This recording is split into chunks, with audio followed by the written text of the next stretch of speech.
Hi students, ഇന്ന് നമ്മൾ പഠിക്കാൻ പോകുന്നത് 10ാം ക്ലാസ്സിലെ രണ്ടാമത്തെ ചാപ്റ്ററായ സർക്കിൾസ് ആൻഡ് ആംഗിൾസ് അഥവാ വൃത്തങ്ങളും കോണുകളും എന്ന ചാപ്റ്ററിലെ 6ാമത്തെ ഭാഗമാണ്. അതായത് പേജ് നമ്പർ 47-ലെ 7ാമത്തെ ചോദ്യമാണ് നമ്മൾ ആദ്യം ചെയ്യുന്നത്. ചോദ്യം ഇതാണ്: in the picture below A triangle is drawn joining the ends of the diameter of A circle and another point on the semi circle and then semicircles on the other sides of the triangle as diameters.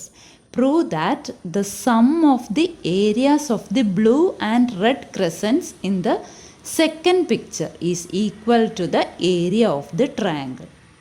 അതായത് ഒരു അർദ്ധവൃത്തത്തിലെ ഒരു ബിന്ദുവും വ്യാസത്തിൻ്റെ രണ്ടറ്റങ്ങളും ചേർത്ത് ഒരു ത്രികോണം വരച്ചു. തുടർന്ന് ത്രികോണത്തിൻ്റെ മറ്റ് രണ്ട് വശങ്ങൾ വ്യാസമായി അർദ്ധവൃത്തങ്ങളും വരച്ചിട്ടുണ്ട്. രണ്ടാമത്തെ ചിത്രത്തിലെ നീലയും ചുവപ്പുമായ ചന്ദ്രക്കലകളുടെ പരപ്പളവുകൾ കൂട്ടിയാൽ ത്രികോണത്തിൻ്റെ പരപ്പളവ് കിട്ടുമെന്ന് തെളിയിക്കുക. ഇവിടെ ഒരു ഹിൻറ്റും കൂടെ തന്നിട്ടുണ്ട് അല്ലേ?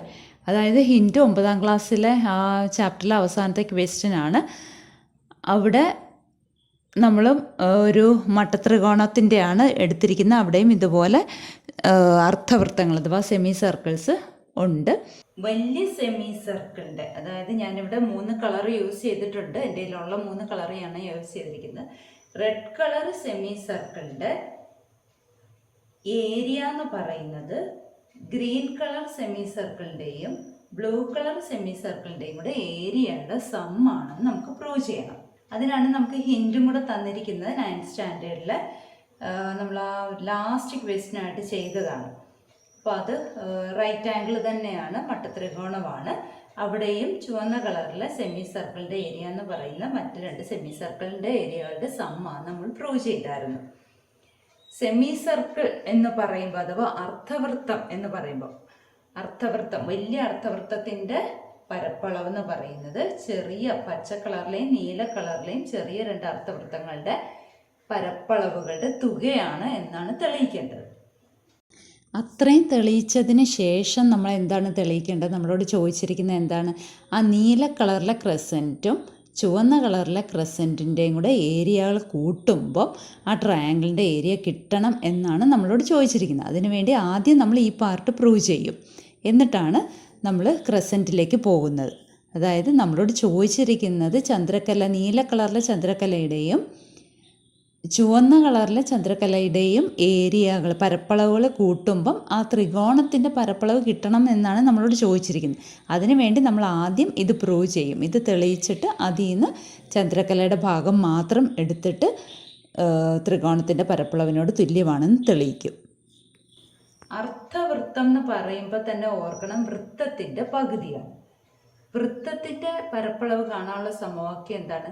πr². സർക്കിളിൻ്റെ ഏരിയ കാണാനുള്ള ഇക്വേഷനാണ് πr². അപ്പോൾ അർദ്ധവൃത്തം അതിൻ്റെ പകുതി, അപ്പോൾ πr² പകുതി ഹാഫ് πr² ആണല്ലോ. അപ്പോൾ നമുക്ക് പിന്നെ മറ്റൊരു കാര്യം അറിഞ്ഞിരിക്കേണ്ടത് എന്താണ്? ഒരു സെമി സർക്കിൾ എന്ന് പറയുമ്പോഴേ ആ റെഡ് കളർ സെമി സർക്കിളിൻ്റെ ഡയമീറ്റർ ആണല്ലോ ഇത് അല്ലേ? അപ്പോൾ ഉടനെ നമ്മൾ ഓർക്കേണ്ടത് എന്താണ്? ഈ ആംഗിൾ എത്രയായിരിക്കും? 90 ഡിഗ്രി ആയിരിക്കും. ഇനി ഈ ട്രയാങ്കിളിന് ഞാൻ പേര് കൊടുക്കുകയാണ്. ABC. നമുക്ക് ഓരോ സൈഡും വെച്ചിട്ട് ഏരിയ കാണണമല്ലോ, അതിന് വേണ്ടിയിട്ടാണ് പേര് കൊടുത്തത്. ഇനി ഈ വലിയ സെമി സർക്കിൾ, അതായത് റെഡ് കളറിലെ സെമി സർക്കിളിൻ്റെ ഏരിയ നമുക്ക് ആദ്യം കണ്ടുപിടിക്കാം. അപ്പം area of the semi circle with diameter ഇവിടെ പേര് കൊടുത്തിരിക്കുന്നത് അതിന് വേണ്ടിയിട്ടാണ്. ഡയമീറ്റർ വെച്ചിട്ട് നമുക്ക് ഏരിയ കാണാം. വിത്ത് ഡയമീറ്റർ ഏതാണ്? Diameter BC. അതെത്രയാണ്? ഞാൻ പറഞ്ഞു സർക്കിളിൻ്റെ ഏരിയയുടെ പകുതിയാണ്. അപ്പോൾ ½ πr². ഇവിടെ R എന്താണ്? R എന്ന് പറയുന്ന BCയുടെ പകുതിയാണ്. അപ്പോൾ ½ πBC/2² എന്ന് എഴുതാമല്ലോ. അപ്പോൾ ഇതിന് ½ π B C square by 2 square എത്ര വരും? 4 അല്ലേ? അപ്പോൾ ഡിനോമിനേറ്ററിലാണല്ലോ 2ഉം 4 കിടക്കുന്നത്. 2 4s are 8 ആണല്ലോ. അപ്പോൾ 1/8 പൈ ബി സി സ്ക്വയർ എന്ന് എഴുതാമല്ലോ. ഇനി അതേപോലെ തന്നെ നമുക്ക് മറ്റ് രണ്ട് സെമി സർക്കിളിൻ്റെയും കൂടെ ഏരിയ കാണാം. അപ്പോൾ area of the semi circle with diameter B C എന്നുള്ളതിന് പകരം മലയാളം മീഡിയംകാർ എന്തെഴുതണം? വ്യാസം ബി സി ആയിട്ടുള്ള അർദ്ധവൃത്തത്തിൻ്റെ പരപ്പളവ് എന്ന് പറഞ്ഞ് ഇതൊന്ന് എഴുതുക.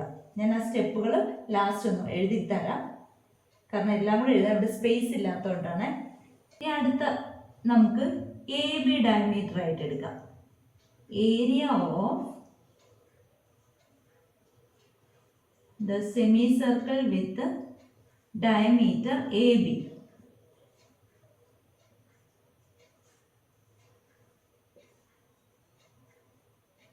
അതും സെമി സർക്കിൾ ആണ്. ഹാഫ് പൈ ആർ സ്ക്വയർ ആണ് അവിടെയും സമവാക്യം. അവിടെ ആർ എന്തായി മാറും?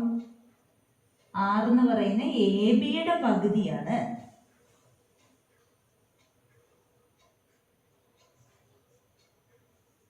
അപ്പൊ ഇവിടെയും ഈ സ്റ്റെപ്പ് എഴുതണമെന്നില്ലല്ലോ. 2 സ്ക്വയർ 4 ആകും. 4 × 2 8 ആകും. അപ്പോൾ 1/8 പൈ എ ബി സ്ക്വയർ എന്ന് എഴുതാമല്ലോ. ഇനി നമുക്ക് ഈ എ സി ഡയമീറ്റർ വരുന്ന സെമി സർക്കിളിൻ്റെ ഏരിയയും കൂടെ എഴുതാം. Area of the semi circle with diameter A C, അതും ഹാഫ് പൈ ആർ സ്ക്വയർ തന്നെയാണ്. അപ്പോൾ ഹാഫ് പൈ ഇൻറ്റു ആർ എന്ന് പറയുന്ന എ സിയുടെ പകുതിയാണ്. അപ്പോൾ A C by 2 whole square. അപ്പോൾ ഇവിടെയും 2 സ്ക്വയർ 4 വന്നു. 4 × 2 8. അപ്പോൾ 1/8 പൈ വന്നു എ സി സ്ക്വയർ. ഇത് മൂന്നും ക്ലിയർ ആയല്ലോ. നമ്മുടെ ചോദ്യത്തിലെ ആ ട്രയാങ്കിൾ അഥവാ ത്രികോണത്തിന് പേര് കൊടുത്ത് എ ബി സി എന്നാണ്. അതിൻ്റെ 3 വശങ്ങൾ എ ബിയും ബി സിയും എ സിയും. ഏറ്റവും വലിയ സൈഡ് ബി സിയുടെ ഏരിയ, അതിൻ്റെ സെമി സർക്കിളിൻ്റെ ഏരിയ കണ്ടു. ചെറിയ 2 വശങ്ങളുടെ സെമി സർക്കിളിൻ്റെ ഏരിയയും കണ്ടു. നമുക്ക് തെളിയിക്കേണ്ടത് എന്താണ്? വലുതിൻ്റെ ഏരിയ എന്ന് പറയുന്നത് ചെറുതിൻ്റെ രണ്ടും കൂടെ കൂട്ടുമ്പോൾ കിട്ടുന്നതാണെന്നാണ് തെളിയിക്കേണ്ടത്. അതിന് തന്നിരിക്കുന്ന ഹിൻ്റാണ് 9ാം ക്ലാസ്സിലെ ഈ പടം. ക്ലിയർ ആയല്ലോ. അപ്പം ഞാനിത് ഇക്വേഷൻ 1 എന്നും 2 എന്നും ഒക്കെ ഇടുകയാണ്. ഈ ചെറുതിനെ രണ്ടിനെയും 1 എന്നും 2 എന്നും ഇടും. അപ്പം നമുക്ക് ഈ 1ഉം 2ഉം കൂടെ കൂട്ടുന്നതല്ലേ കണ്ടുപിടിക്കേണ്ടത്. അപ്പോൾ 1 + 2 നമുക്ക് കണ്ടുപിടിക്കാം. 1 + 2 എന്ന് പറയുന്നത് ഈ വലിയ സെമി സർക്കിളിൻ്റെ ഏരിയയാണ് തെളിയിക്കണം. അപ്പോൾ 1 + 2 ആഡ് ചെയ്യുമ്പോൾ ഇവിടെ എന്താ കോമൺ ആയിട്ടുള്ളത്? 1/8 കോമൺ ഉണ്ട്, പൈ കോമൺ ഉണ്ട് അല്ലേ? അപ്പോൾ 1/8 കോമൺ ആണ്, പൈ കോമൺ ആണ്. പിന്നെ ബാക്കി എന്താ ഉള്ളത്? എ ബി സ്ക്വയറും എ സി സ്ക്വയറും കൂടെ കൂട്ടിയാൽ പോരെ അല്ലേ? അത് നമുക്കറിയാമല്ലോ. എ ബി സ്ക്വയർ, ഇപ്പം ഇത് A B C, A B സ്ക്വയറും എ സി സ്ക്വയറും കൂടെ ആഡ് ചെയ്യുമ്പോഴാണ് ബി സി സ്ക്വയർ കിട്ടുന്നത്. നമ്മൾ 9ാം ക്ലാസ്സിൽ പഠിച്ചു അല്ലേ? അപ്പോൾ നമുക്കിതിനെ എന്തെഴുതാം? 1/8 പൈ ബി സി സ്ക്വയർ എന്ന് എഴുതാമല്ലോ. അതല്ല ഇത്, അതെന്ന് പറയുന്നത് area of the semi circle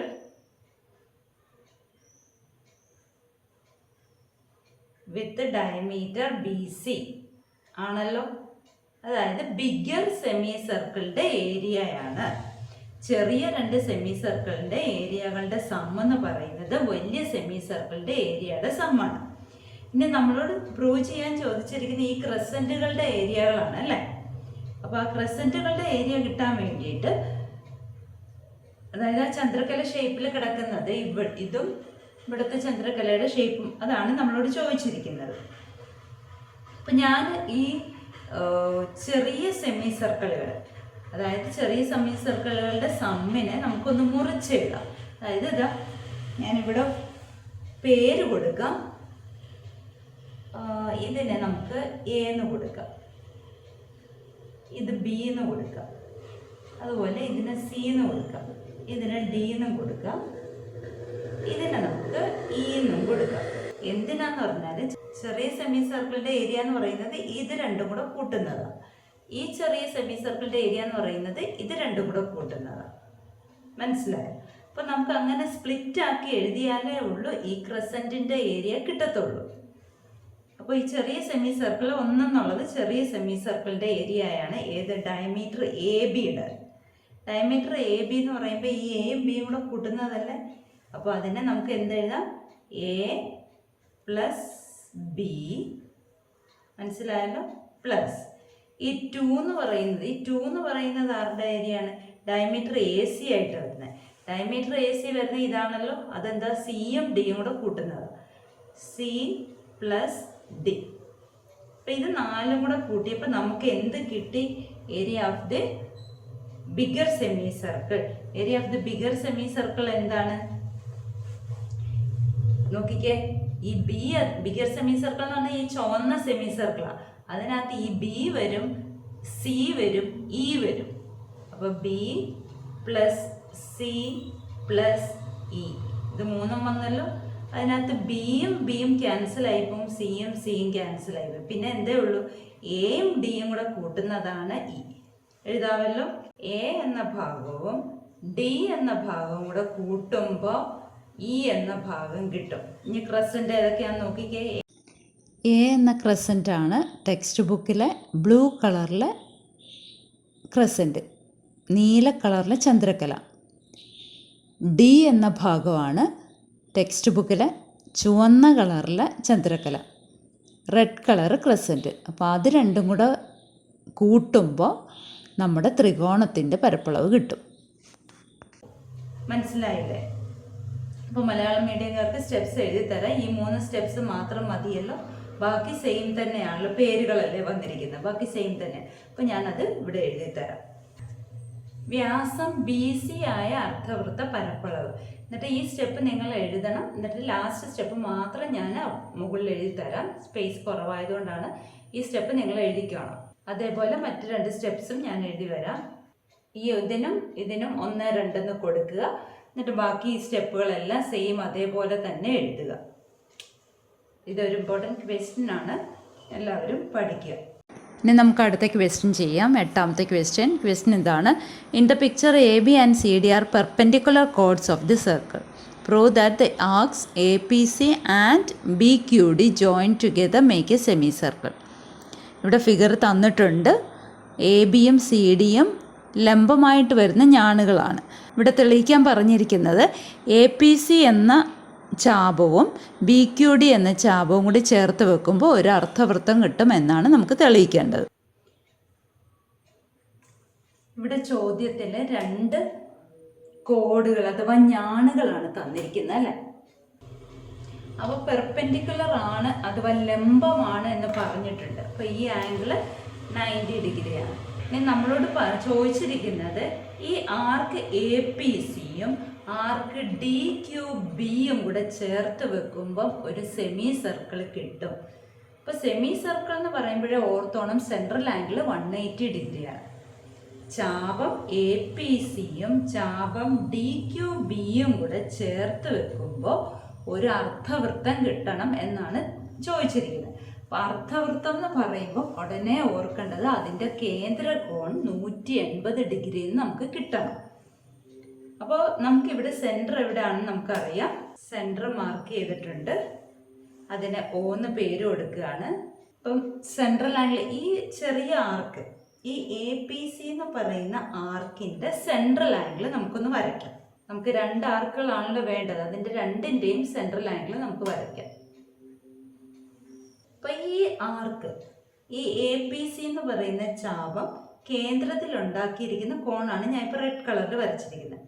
അതേ ആർക്ക് വൃത്തത്തിൽ ഉണ്ടാക്കുന്ന കോൺ നമുക്ക് നോക്കാം. അപ്പോൾ ഓൾറെഡി നമുക്കിവിടെ ഈ ഒരു സൈഡ് കിടപ്പുണ്ട്. ഈ സിയിൽ നിന്ന് ഡിയിലേക്ക് ഒരു കോഡ് അഥവാ ഞാൻ കിടപ്പുണ്ട്. അപ്പോൾ നമുക്ക് ഇങ്ങനെ ഒരു ആംഗിൾ ഉണ്ടാക്കാൻ വയ്യ, ഈ ഡിയിലോട്ട് ഒരു ആംഗിൾ ഉണ്ടാക്കാൻ വയ്യേ. അപ്പോൾ അത് ഈ ആർക്കിൻ്റെ വൃത്തത്തിൽ ഉണ്ടാക്കുന്ന കോണാവും. സർക്കിളിൽ ഉണ്ടാക്കുന്ന ആംഗിൾ ആവും. അപ്പോൾ അതും കൂടെ നമുക്ക് വരയ്ക്കാം. കണ്ടോ, ഈ എ പി സി എന്ന് പറയുന്ന ആർക്കിൽ നിന്ന് സെൻറ്ററിലേക്കും വൃത്തത്തിലേക്കും ആംഗിൾ വരച്ചു. അപ്പോൾ ഈ ആംഗിളിൻ്റെ അളവ് എക്സ് ഡിഗ്രി ആണെങ്കിൽ ഇത് എത്ര വരും? ഇത് 2x വരും. അതിൻ്റെ ഇരട്ടി 2x വരും. ഇനി നമുക്ക് രണ്ടാമത്തെ ആർക്ക് എടുക്കാം. ബി ക്യു ഡി എന്നുള്ള ആർക്ക് അഥവാ ചാപം എടുക്കാം. അതിൽ നിന്ന് നമുക്ക് സെൻറ്ററിലേക്ക് വരയ്ക്കാം. കണ്ടോ, ബ്ലൂ കളറിൽ ഞാൻ വരച്ചു. ബി ക്യു ഡി എന്ന ചാപത്തിൽ നിന്ന് വൃത്തത്തിൻ്റെ കേന്ദ്രത്തിലേക്കുള്ള കോൺ വരച്ചു. ഇതാണ് ആ കോൺ. ആ കോണിൻ്റെ വൃത്തത്തിൽ ഉണ്ടാക്കുന്ന ആംഗിൾ എത്രയാണെന്ന് നമുക്ക് നോക്കാം. ബി ക്യു ഡി എന്ന ആർക്ക് എയിലൊരു ആംഗിൾ ഉണ്ടാക്കുന്നുണ്ട് അല്ലേ? അതിൻ്റെ മെഷർ വൈ എന്നെടുത്തു കഴിഞ്ഞാൽ ഇത് ടോട്ടലായിട്ട് വൈ എന്നെടുത്തു കഴിഞ്ഞാൽ അവിടെ കിട്ടുന്ന സെൻട്രൽ ആംഗിൾ എത്ര വരും? 2y വരും. നമുക്ക് പ്രൂവ് ചെയ്യേണ്ടത് എ പി സി എന്ന ആർക്കും ബി ക്യു ഡി എന്ന ആർക്കും കൂടെ ചേർത്ത് വെക്കുമ്പോൾ സെമി സർക്കിൾ കിട്ടണം.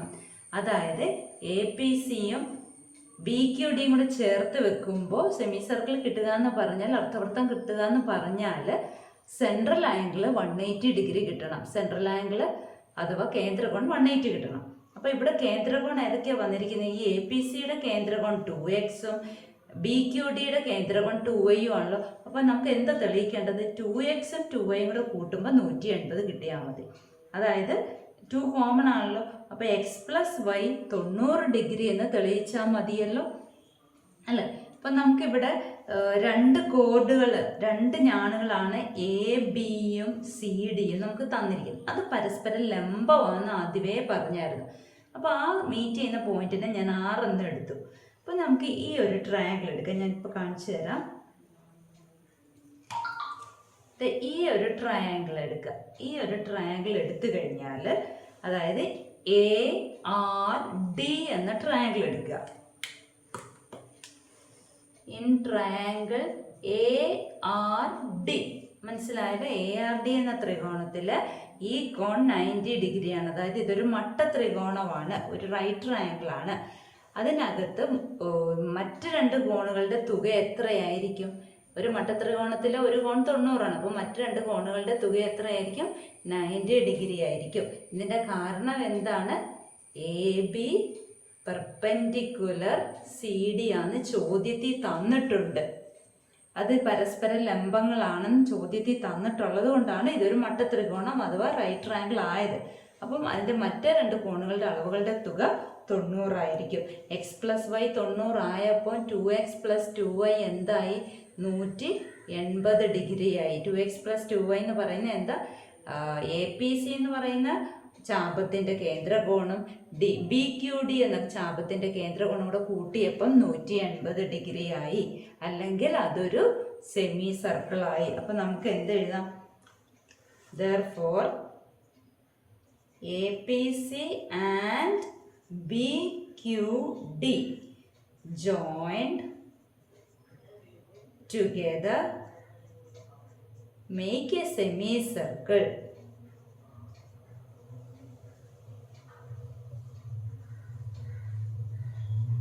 എന്നെഴുതാവല്ലോ. എ പി സിയും ബി ക്യു ഡിയും കൂടെ ചേർത്ത് വെക്കുമ്പോൾ ഒരു അർദ്ധവൃത്തം ലഭിക്കും എന്നെഴുതാം. രണ്ട് ചോദ്യങ്ങളും മനസ്സിലായല്ലോ.